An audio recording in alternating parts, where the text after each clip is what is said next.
Okay, guys. I was supposed to do a video on winter safe driving, so we're gonna do that. When the snow starts falling, it gets slick outside. So watch out for that. Lower your speeds. All right, that's good. All right, thanks, guys. Thanks for showing up, everybody. Is that good, Mark? No? Okay. Well, sir, why don't you come over and help me, sir, that I've never met before in my entire life. Me? Yeah, you. Oh, Hey, Jason. Hey, Jason. How's it going, bud? All right. So, some of you guys may know this guy. It's Jason. He actually used to work with us in the city of Thornton, so he knows all about this trucking thing. So we're gonna go over some safety precautions. Let's start out first with, Equipment. equipment. Equipment. So what do you need in order to stay safe and stay warm out there? Well, you first got to worry about yourself. You want to make sure you got the right attire on. We actually Gloves. have these gloves that are actually really awesome. Rod provides these, and they're insulated. If you don't have any of these, you need to go grab some. They're great.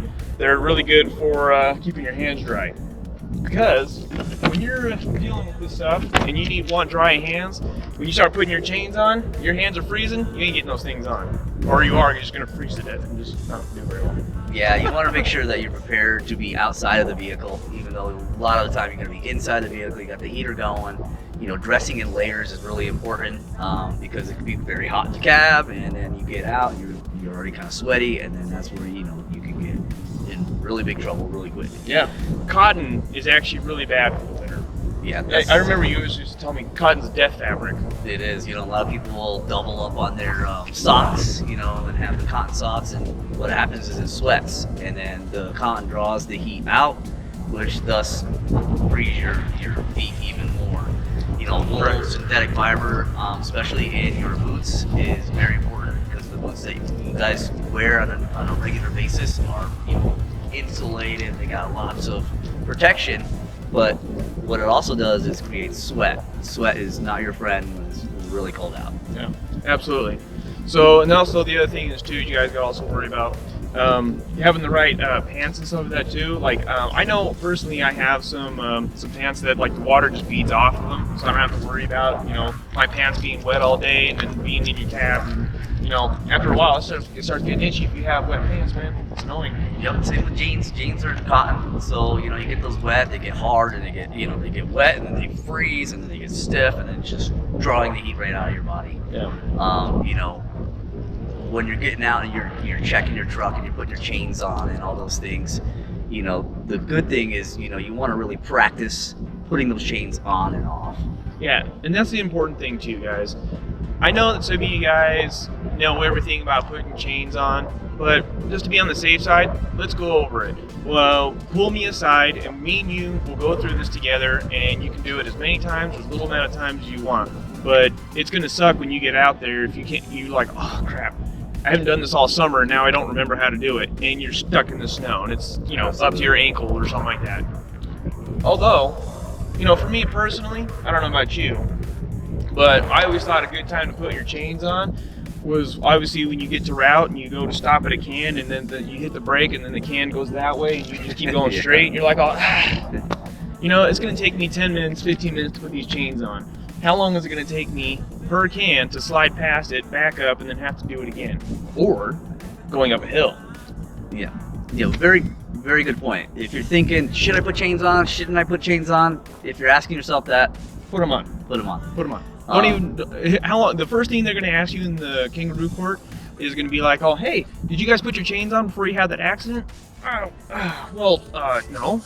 Oh, okay. That you could have been preventable. Yeah. So you're bad. You Next case. So first off, make sure you have the proper attire. Next thing is check all the safety equipment on your vehicle. Make sure that your tires are, good tread on it. Make sure your chains are good. Chains. Yeah.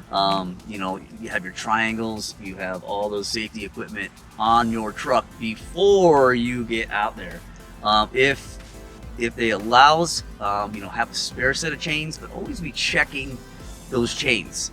If you're not comfortable with putting chains on and off, you need to practice. Practice inside a building. Practice when it's nice out. Practice to where you can get it down to 10, 15 minutes to where you're like, it's not even a thought or decision anymore. Hey, do I need to put chains on or not? Yes. Yes. And then it's Absolutely. that easy. You can put them on, you can take them off, and you don't have to really think about, oh man, I got to go out there and it's going to take me forever. It's freezing out there. Well, if you got the proper clothes, you're going to be warm. You're going to have the right amount of gloves. You got the right equipment. It's not going to be that thought saying, hey, it's going to be cold out there and it's going to take me forever. So you're already prepared prior to a big snowstorm coming. Absolutely. Right? When you're checking your chains also, you want to check those center links, and then you want to check the actual chain part because it starts to wear thin. And that's where, when you're driving around, that's the part that snaps. And then you have extra bungees, hopefully, so you can bungee them things up, because otherwise it can start smacking the inside of your tire or inside of your rails. Yep, that just goes along with learning and practicing putting the chains on properly with the right amount of tension to where they're not keep snapping and breaking. If you're constantly breaking chains, they're probably not adjusted properly on the tire. Yeah. And the other thing is also too is I know personally if you feel like you're going up a hill and you starting to slip, you know what we have there at the city that's super awesome? We have a huge salt dome. And you go get a kitty litter thing, you fill it up with salt, you put it in your toolbox, so if you do start to slip at some point and you can't get up this hill, you get out, you throw some on the ground, and then you take off. Kitty litter doesn't work for that. Dude, that stuff is like gold. I love that stuff. You know, that's part of the safety, stuff that you want on your truck. All right, let's go ahead and recap. Number 1, got the proper attire. Yep. Number 2, Chains. got all the proper safety equipment on the truck. Chains. Now, number 3, you're planning your route. You're about to head out to your route. You have an empty truck. How do you think you should prepare your route now? Well, if you're on recycle, it doesn't matter because you can't go anywhere. But if you have a bunch of hills and stuff like that on your map, I would suggest if you're an empty, stay away from those hills. Do all the flat stuff first, and then go to your hills because you're gonna want some of that weight on your back tires in order to get up them hills. Because I personally, I don't know, do you remember 96th Way over there next to Thornton Parkway where it goes straight up and then over? Yeah. Yeah, so Yep. I was going up that hill one time, right? I was trucking, and then I was like, oh crap, I got a can. And I was like, nah, I can grab it, I'll be alright. So I grabbed the can, dropped it, and then I went to go take off. But I went the wrong direction, like I was going straight, but the truck was going that way, down the hill, and I slid sideways. Mark, cover your ears, don't listen to this. I was going sideways, and I slid into the middle of the intersection right there. Luckily, there was nobody around, but that's the kind of stuff that you have to be really cognizant of. I had my chains on, but it didn't matter. That hill is just gnarly. Yeah, you're just gonna have to really change your mindset and your mentality. Slow everything down. Right. You're already gonna get a late start. You already, you have this huge route that you want to still accomplish and get completed, but you need to really just slow everything down. Give yourself extra time because There's a wind example on wind.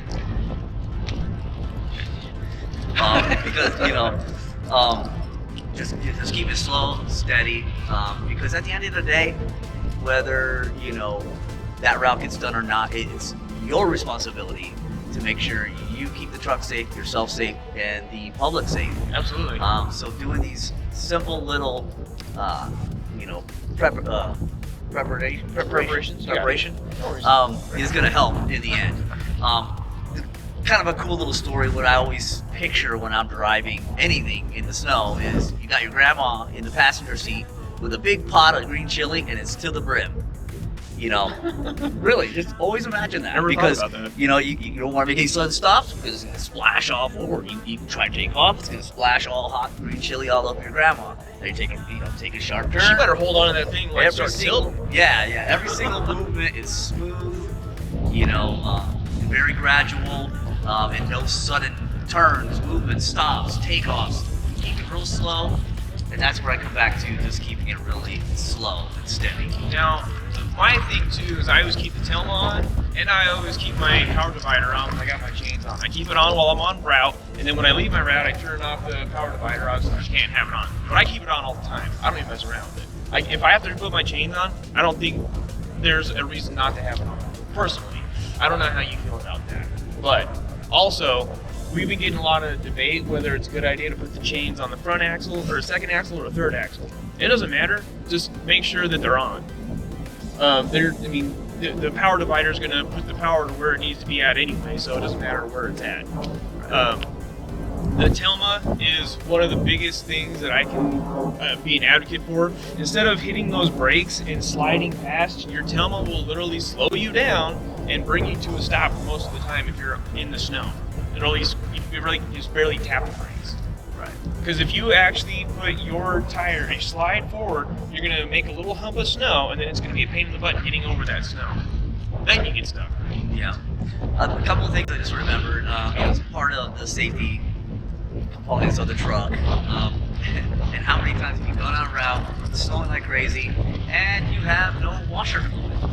Oh, who needs that stuff, I man? mean, Jeez. That is extremely important because, I mean, you can't see. No, I mean, you can't. You know, Especially those are driving to part and of from the those- landfill. Yeah, yeah. So having those, having proper fluids in there, that just goes on with your, truck pre-trip that you're doing every morning, checking the truck. I have done mountain routes, clear from Commerce City all the way up to Georgetown, and I chained up before I left. And just having all these things and being prepared is going to really lower your stress level for one, and keep everybody safe in the end. That's the other thing. Good stress level is a good point, because Absolutely. when you're coming into the situation, it is important to take breaks. There is so much stress involved with being around other people that don't know how to drive and being on route that you need to calm down, you need to take a break, and you will wear yourself out if you have too much stress. Yeah, that's a great point. Watching out for other drivers as well. We can be extremely prepared, but you think, somebody else on the road that just kind of popped in, that just moved here from Florida, that Or had, California. have no idea how to drive in this. So we got to be even, more vigilant and, aware, giving us that buffer zone around us. We got to increase or reduce our speed in order to have that buffer zone around the truck with, no cars around us. Always double checking that as well. Yeah.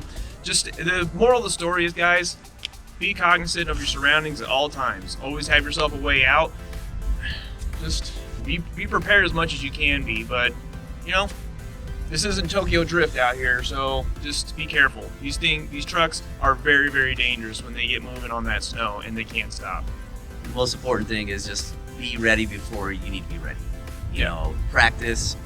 Always be checking your truck to make sure all the proper equipment's on there, and you'll be fine. Just slow it down, increase your following distance, have that buffer zone, and just remember Grandma holding that hot pot of green chili. Goodness. Yeah, that's literally how you should drive. Yep, absolutely. All right, guys. Thanks for hanging out with us. Thank you, Jason, Yeah, for coming. absolutely. Thanks, guys. Later. Later.